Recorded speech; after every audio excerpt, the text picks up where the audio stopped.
Hello, everyone, for the second time. Apparently, shit didn't record with the sound because, Yeah, OBS it is a sucks. bitch. This is why I use XSplit, but I can't use XSplit for this type of thing. So, yeah, Sadly. XSplit Gamecaster doesn't really do this thing. Anyways, it's been a month. It's been a while. It's been a long Yeah. while. And, I guess we're going to go through this again. So, FC said use my code JordonAM, which you should do. And then Always. follow Audigy on Instagram and SoundCloud, and then follow FC's Transcendence book on Wattpad. So yeah, there's our plugs right there, and we're gonna get right into it. Valorant, as we had talked about before. Yes, sir. So if you don't know what Valorant is, it is a game made by Riot Games, also known as Riot Shite, and it is an antidepressant name, and it creates depression. The side effect includes depression and even death. But it's a first-person shooter that is very much like CS:GO. And when I mean very much, I mean it is a literal reskin of the game, except with Overwatch abilities. And apparently, it's already got this competition with Rogue Company. And as I you don't see know, how. yeah, and as you know from my past videos, I talk about Rogue Company a lot since I'm an alpha tester. And hey, would you look at that? We're all alpha testers in this group right now because every single one of us got a key. And Yeah. yeah, FC's got a key? yeah, I gave FC a key. What? Yeah, I don't know if he's I played didn't it yet, know. but it's so now we got Trey, FC, and we need to get Domark one, but he's on Switch, so he has to wait for his. But yeah, I would say like most of us have played the game, and although we can't say anything about it because NDA, we can't say anything specific about it. But of course, there's people on the server that are talking about Valorant and they're like, "Oh, Rogue Company has so much competition right now, and that Rogue Company should be scared, and Hi-Rez should do something." Nah. And I think Rogue Company's chilling. I don't think that they should be worried or afraid of Valorant. Saying that just ensures that Valorant is going to get unfairly judged. Yeah, that is true.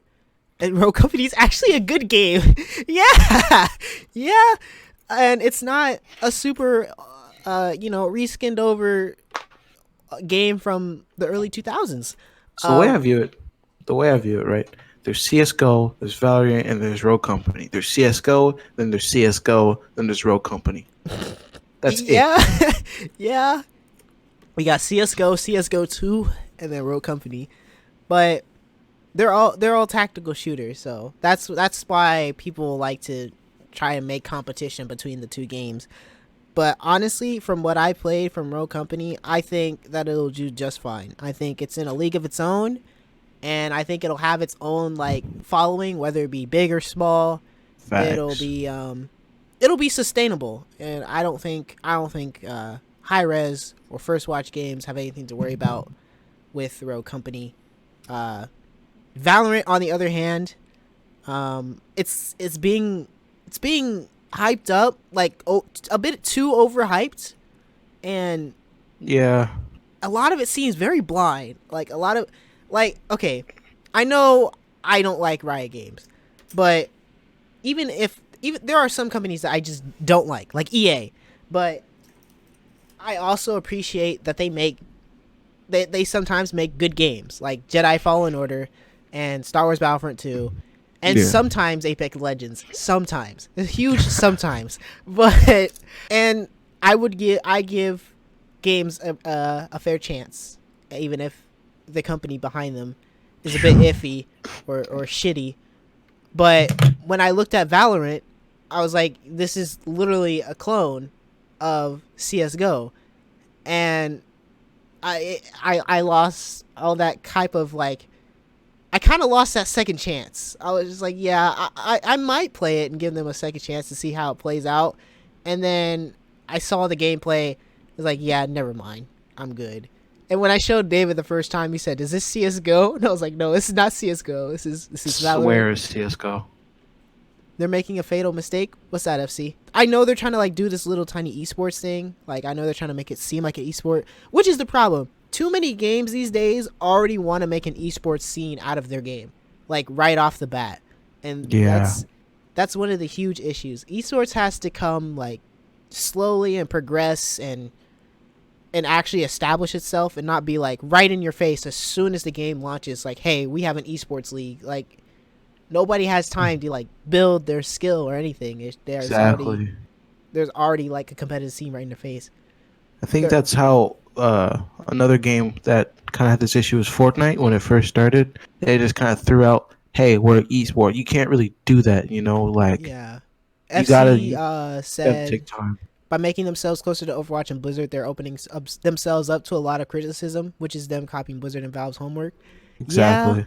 Yeah, like you got them so overhyped that their standards are way too high right now. So if it launches and it's a flop, oh, it's the It'll be repercussions are going to be absolutely dog shit. Like it'll be absolutely terrible, and at a point I will pity them, but at the same time I'd be like, you kind of did this to yourself, but also the players also did this to yourself. Anyways, I don't think that Rogue Company has anything to worry about. I don't think Hi-Rez has to do anything in response to Valorant. They're on their own thing. Although NDA, the thing, it's very strict.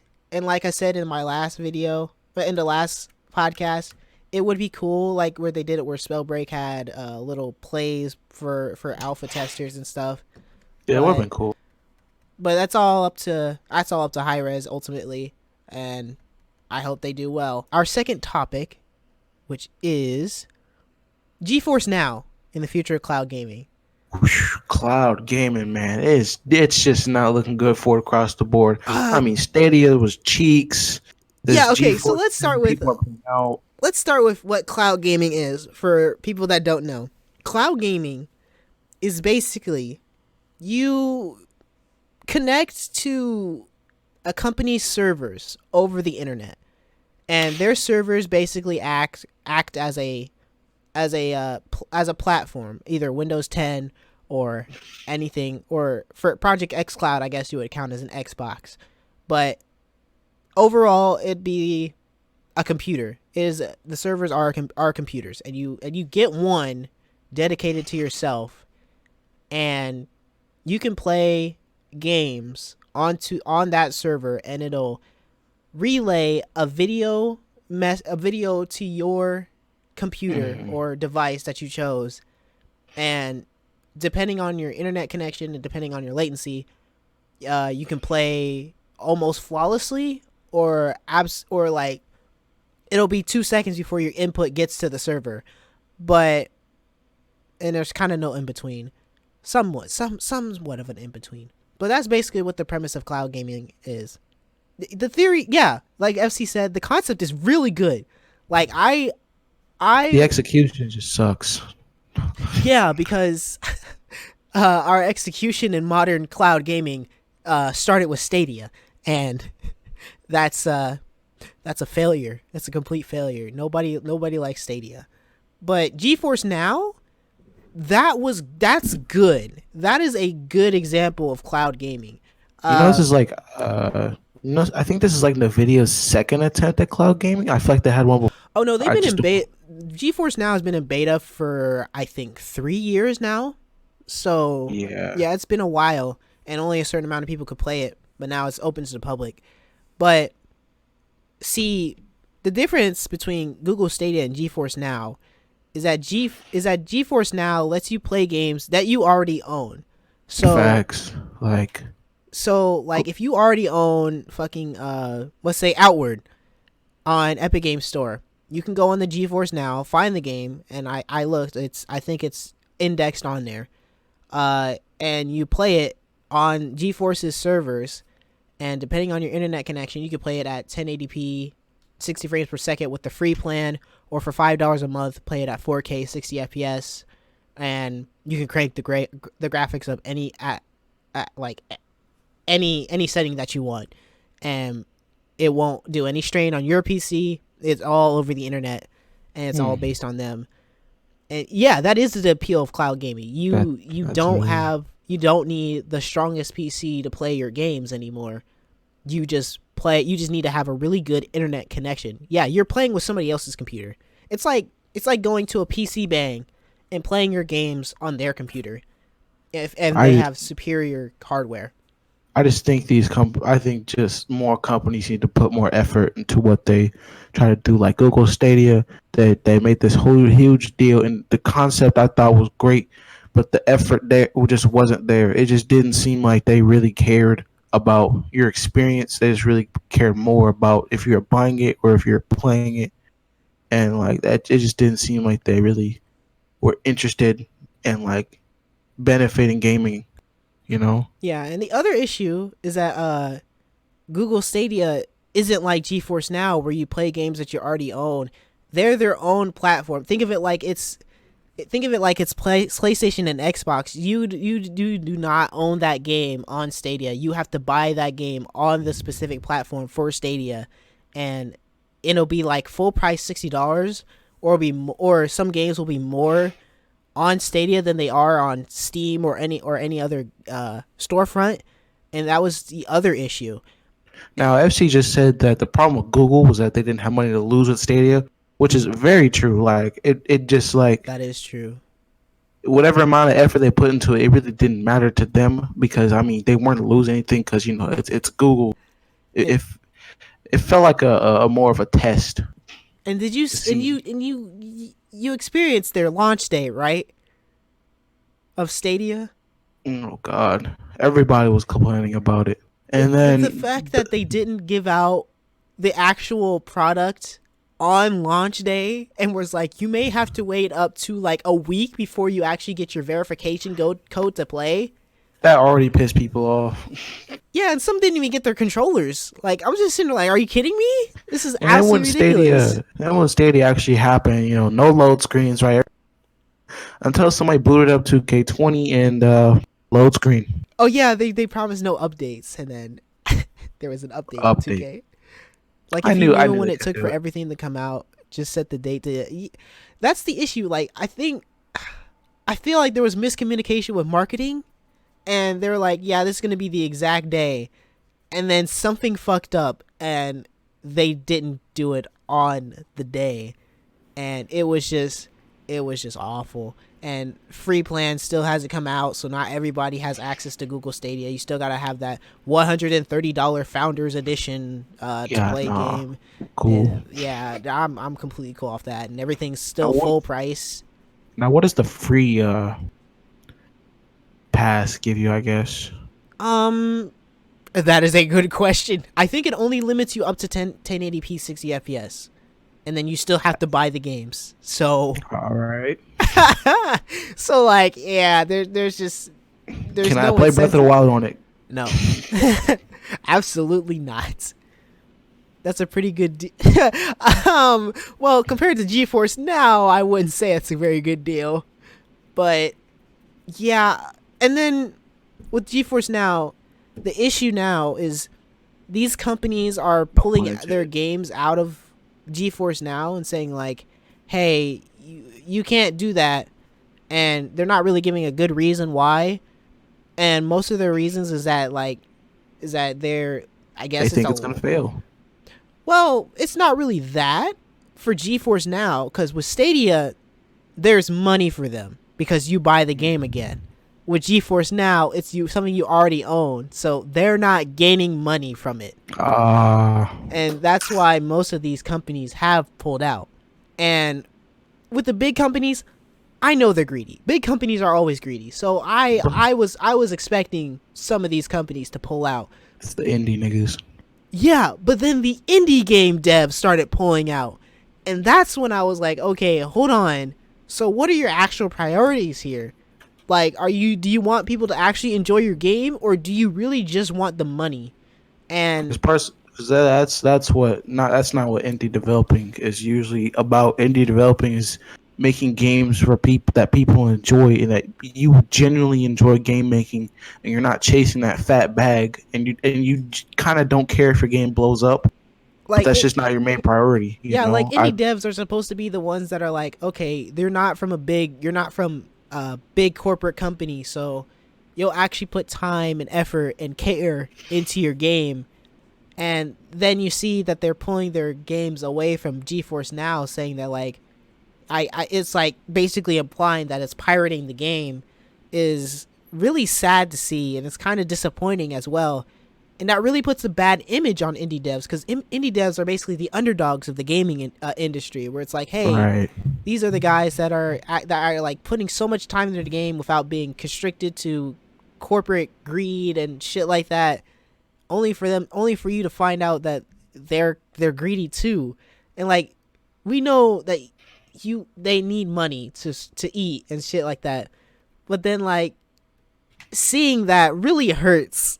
Like just knowing like, hey, yeah, I think our main focus is money. It just really hurts. And I don't know. And one of the games, which was The Long Dark, that's one of the developers that pulled out. The Long Dark, they did pull out of GeForce Now, and they blocked Review Tech USA actually for questioning their choices.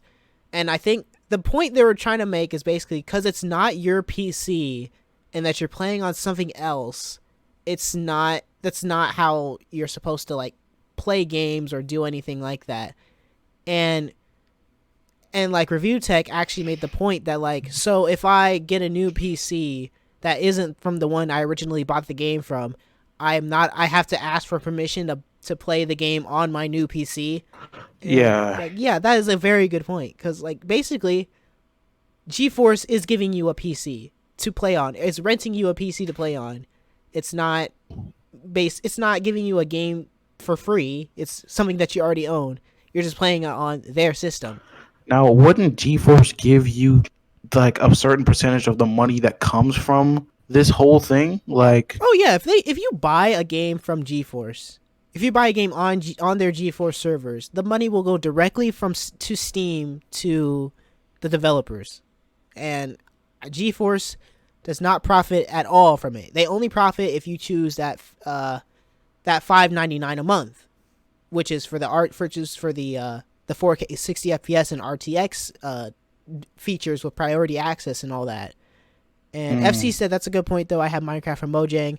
I have it on 3 different computers I've owned, and I've not had the police bust down my door for piracy. Yeah, like I have on right now in front of me 2 PCs, and I have Star Wars Battlefront on both of them. Would I be pirating because I originally had it on my laptop and just started to put it on my desktop?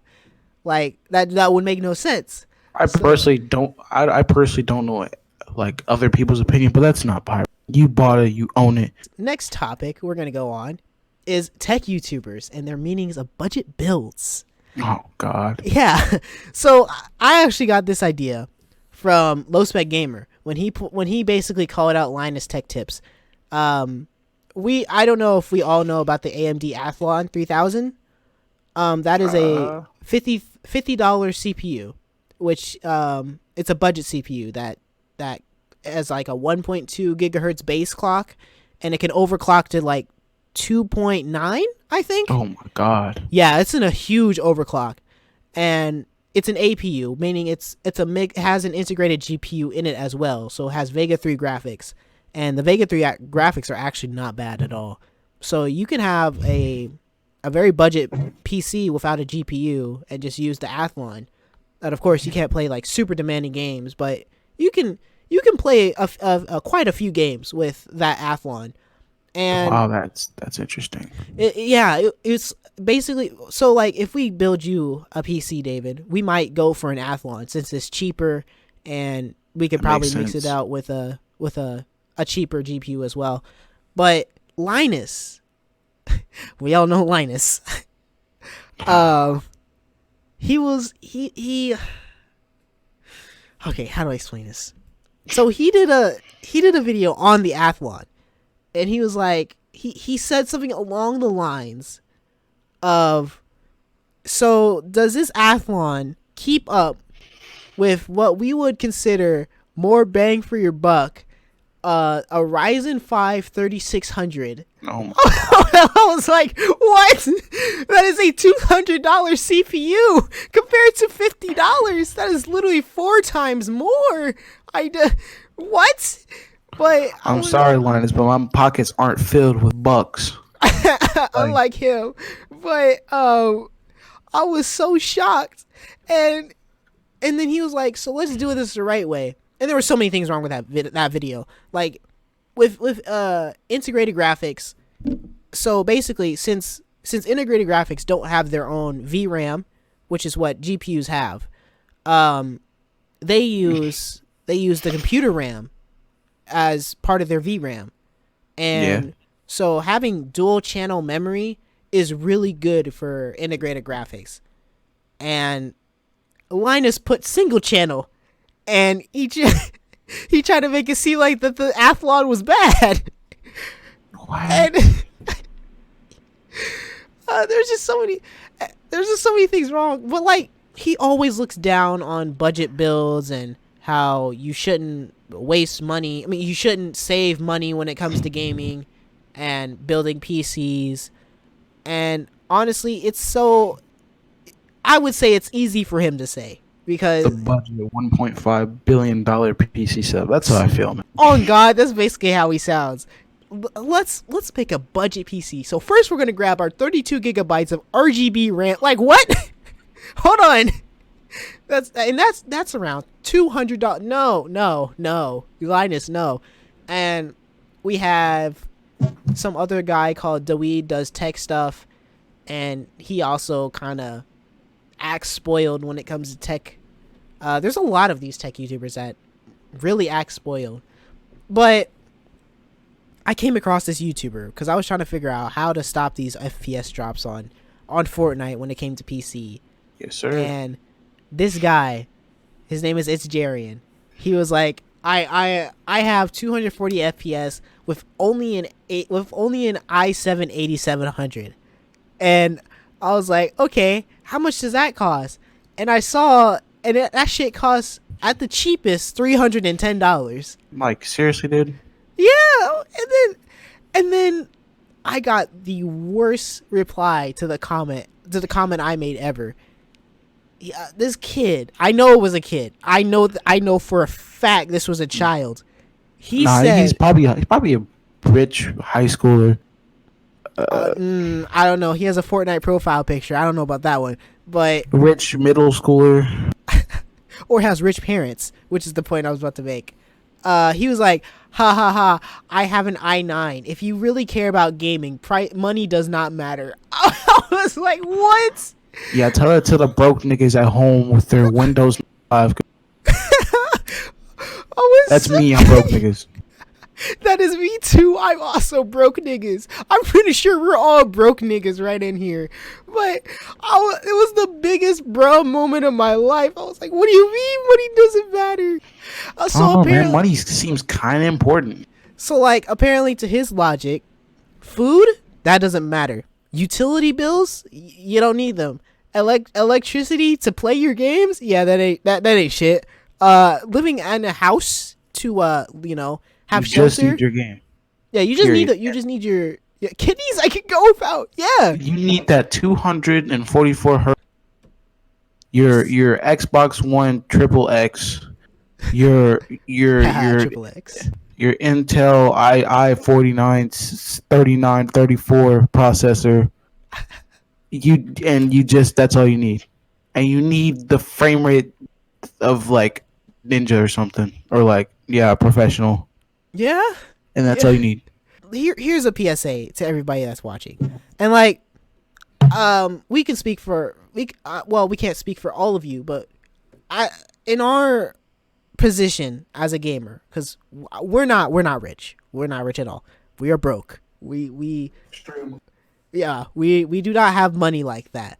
But I would say if you are really on a budget but you do want a game and you want at least a playable experience, don't be poor shamed by people. Don't be poor shamed by tech YouTubers that try to make it seem like that getting these cheaper these cheaper parts, these cheaper peripherals is not the way to go. If you just want to play your game and you want to play it well, buy the budget builds and save some money. Have some cash in your wallet, and don't try and shell out only for you to find out that you still suck at the game. But exactly. You don't need like the best monitor. You don't need the best. You don't need the highest grade specs, because it's gonna be, you know, outdated in the next decade or so. And if you suck, keep playing and get better. Yeah, I mean, having higher end stuff can help, but it's not like it's like, oh yeah, you're definitely gonna get better, because all of that is really up to you and how you train and how you deal with gaming and competitive gaming. Like recently, I'm trying to save up for this budget monitor that's 144 hertz. Now I know I don't need it, but it'd be nice to have it. It look cool. Yeah, it looks cool. Like, I really want to experience 144 hertz, but I'm not going to be those people, which also brings into one of the topics of how gamers are spoiled. I'm not going to be one of those people that they're like, oh, I'll never go back to 60 frames per second or some stupid shit like that. We have 144 hertz monitors in our esports room. So I sometimes go in there and I play some games, but I don't really play there a lot because they don't have Epic Games Launcher. And that's where most of my games are. You know, Rogue Company, Fortnite. Yeah. What other games do I have on here? Just a lot. Over 80 games. And dang. Yeah. And they're mostly almost all of them have been free that I got from the Epic Games free game giveaway, which is amazing, by the way. Fuck all the Steam fanboys that are like, oh, Epic bad. Yeah, and I've played some games on 144 frames before. And to be honest with you, it's dizzying. Like, it's really dizzying. One of these days, if David actually comes over to campus, I really want to take him to the esports room and let him see what 144 frames looks like, because it is dizzy. Like, it may be kind of smooth, but you get dizzy watching it. And yeah, I think that's why a lot of professionals take breaks. Like a lot of professional schedules I've heard of, the walks. Or because you know they're playing for hours at a time. You know, it's good to, it's just a reminder. It's good to take breaks when playing a game. You know, especially when you're looking at such a beautiful 44 hertz. You know what I'm saying? And yeah. I mean, imagine bashing Epic Games when Steam doesn't have Fortnite and Rogue Company. Right? Facts. And Spellbreak. My opinion is that Steam doesn't have a lot of people that a lot of this generation is into. It's a lot of things that I think that the earlier 2010 niggas and that is 2000 niggas are really into. Good point. That is a really because good Epic point. Games has those games that my generation, you know, 2010s people or people that, you know, grew up in the 2010s are part of most of their teenager adolescent years. Though they have more games that appeal to me, where Steam just has these, you know, I consider them boomer games like MOBAs and strategy and boring like auto chess games. You know, I think it's a boring category, and like, you can't get mad when I pick something that gravitates towards me. And like the other thing is that when people argue against Epic Games, they say all these features that that Epic Games doesn't have, like user reviews or communities and broadcasting and shit like that. But like when you're born in like other, or like, it doesn't even matter if you were born at a certain time and age, but like it's just all based on preference, where it's like that shit I don't pay attention to. Neither do I really actually care about those features. Broadcasting on Steam, like why would I watch somebody who's broadcasting on Steam? I can go to Twitch or Mixer for that. Or Steam communities. Hey guys, I have something called Discord, and they have servers based around that game. So I don't need Steam communities. I'm completely fine. And the Steam, what's called regular social media, like oh yeah, that too. We got Facebook groups, Twitter groups, Snapchat groups, sometimes like Instagram group. I don't need Steam communities. You know, something more regular. Like I'm not gonna boot up my Horizon 60,000 FPS desktop computer to hop on Steam communities. You know, I'm gonna hop up on there and play some Fortnite or play some CS:GO or some 2K or something. I'm gonna play a game on that motherfucker. I'm not there to, or if Discord's up, that's more accessible. I'm not gonna boot up slow Steam to hop on the community tab. Like that's like going on YouTube and opening up the discussion tab on somebody's channel. Nobody does it. As you said, the only thing that appeals to me in Steam is Half-Life Alyx, and that's fair. Like, and that's a new game that has that's a new game in a series that has a following, which is Half-Life. Me personally, I'm not into Half-Life, but Yeah, I've never been into it. but I get why people are into the game. There's nothing to appeal to you if you don't have that sentiment already. Exactly. If I don't have any type of connection to Steam, I don't have, and none of those features will appeal to me. And for me, I just don't see how it appeals to people in general with Steam communities and such. But that's just based on preference. Like for me, launchers are launchers. If they will launch my game, and I will play that game. And that's basically my mentality when it comes to launchers. I don't care what it is. If I can launch my game that I play and that I paid for, that's all that matters to me. Anyways, I think that's all we have for this episode of No Tomfoolery. Yes, Thank you, sir. AudiG and FC for No attending. Sadly, Trey couldn't make it, but that is completely fine.